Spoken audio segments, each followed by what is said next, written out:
अछूत व्यक्ति क्रोध को पाले रखना गर्म कोयले को किसी और पर फेंकने की नीयत से पकड़े रहने के समान है।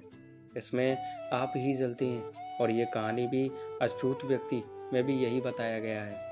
कुछ समय पहले की बात है दोस्तों, जब गौतम बुद्ध अपने शिष्यों के साथ एक शांत वन में ध्यान और मौन में बैठे थे। उनके शिष्य उन्हें इस तरह मौन में बैठे देखकर परेशान हो गए और सोचने लगे कि क्या कोई बुद्ध को कोई चिंता सता रही है या कुछ गलती हो गई है। एक शिष्य ने बुद्ध से पूछा, आप आज इतना मौन क्यों बैठे हैं? क्या हमने कुछ गलत किया है जिसकी वजह से आप इस तरह चुप हैं?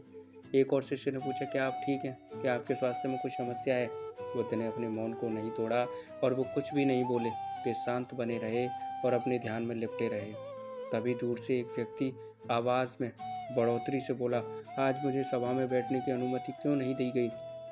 बुद्ध ने भीषण ध्यान से अपने नेत्रों को ही बंद रखा और कुछ नहीं बोले। फिर उस व्यक्ति ने फिर से चिल्लाया, मुझे प्रवेश की अनुमति क्यों नहीं मिली? एक उदार शिष्य ने उसका पक्ष लेते हुए कहा, हमें उसे सभा में आने की अनुमति देनी चाहिए।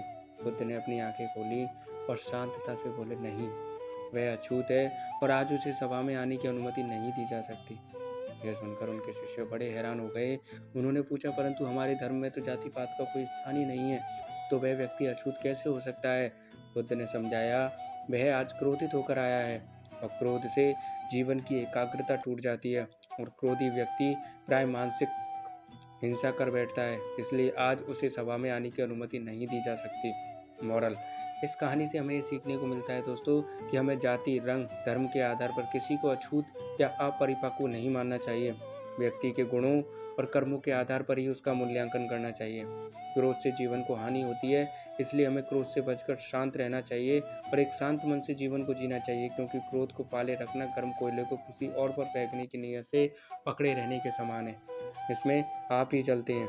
अगर आपको हमारी स्टोरी अछूत व्यक्ति अच्छी लगी हो तो अपने दोस्तों के साथ शेयर ज़रूर कीजिएगा दोस्तों, और कमेंट में ज़रूर बताइएगा कि कैसी लगी।